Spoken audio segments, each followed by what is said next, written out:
L'objectif du PARSI, avant de rebondir sur la question, je tiens à donner la définition que le projet d'appui au renforcement de la compétitivité industrielle, qui est un appui institutionnel au programme national de restructuration et de mise à niveau et de la stratégie nationale d'exportation, en abrégé SNE, qui a pour objectif d'accompagner les entreprises ivoiriennes dans l'adaptation du marché, notamment dans le cadre de l'ouverture de nos marchés aux exportateurs et importateurs internationaux, et en même temps qui apporte un appui à la filière fruits et légumes, dont l'ananas et la mangue en font partie intégrante, en raison de leur forte potentialité, de la création des valeurs ajoutées et de l'emploi. Les formations organisées ces 2 jours visent à renforcer la capacité des industriels, sinon des acteurs de la filière ananas et mangue. Aujourd'hui et demain est consacré à la filière ananas, et dans les prochains jours, ça sera autour de la mangue, en vue de relancer la Côte d'Ivoire sur le l'échiquier international concernant ces 2 fruits et légumes. La formation qui est en train d'être délivrée aujourd'hui traite de bonnes pratiques d'hygiène dans le secteur de l'ananas, depuis la production jusqu'à la transformation du fruit en produit fini. Donc elle consiste à donner aux apprenants les bases pour la production d'un produit sain, salubre pour le consommateur.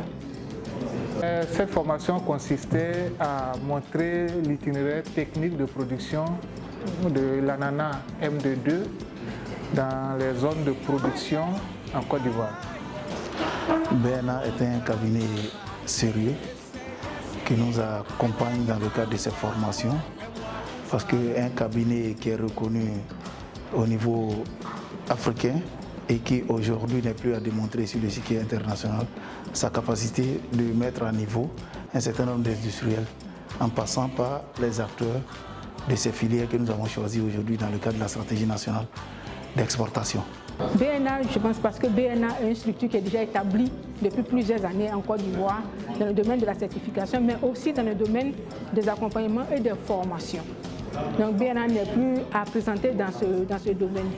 Je pense que c'est pour ça que BNA a été choisi, parce que les compétences sont là, les compétences sont disponibles pour pouvoir délivrer cette formation. Les bénéficiaires de la formation sont des producteurs. Il y en a qui sont expérimentés, il y en a qui étaient novices dans la production de l'ananas variété MD2. Je l'ai dit tantôt, la formation concerne le domaine de l'ananas. Donc les bénéficiaires sont les différents acteurs dans le secteur de l'ananas, c'est-à-dire les producteurs en production primaire, ensuite les acteurs de la récolte et du transport des fruits vers les unités de conditionnement du produit frais, mais aussi vers les unités de transformation. Et ça concerne aussi tous les acteurs des unités de transformation. Transformation en jus, en tranches, en marmelade, en confiture. La qualité est bonne, je dirais même très bonne. Parce que Madame Soro nous a appris à exiger sur l'hygiène. À mon niveau, tout était parfait.